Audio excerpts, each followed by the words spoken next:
There was an outpouring of grief as the bodies of 4 dead hostages taken by Hamas were returned to Tel Aviv. They believed to be a mother and her 2 young children, and the peace activist in his 80s taken alive during the October the 7th attacks. In 2023, Israel's President Herzog said, "The hearts of an entire nation lie in tatters." Paul Adams has more from Tel Aviv.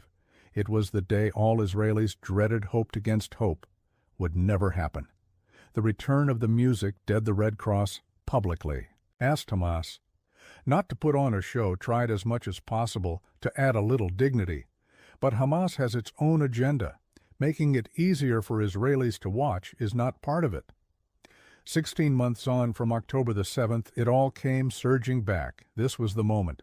Hamas gunmen forced their way into the BBS house, a mother's terror, as she sought to protect her young sons, one of that day's most searing images.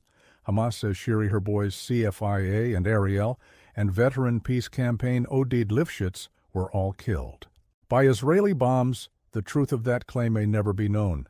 Israel now says Mr. Lifschitz was murdered back on Israeli soil, a solemn convoy, as the bodies were brought to Tel Aviv for formal identification in Hostages Square, where these moments are seen and digested. A wave of grief the Bibas family have come to symbolize the hopes and fears of a nation.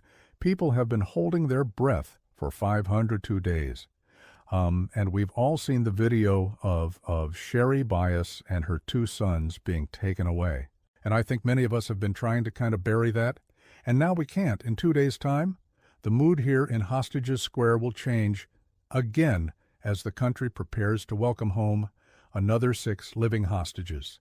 But the trauma of October the 7th has not faded away. And days like today bring it back into sharp, painful focus. Back in the wastelands of Gaza, they're also looking for music bodies. 72 people were killed by an airstrike on this building.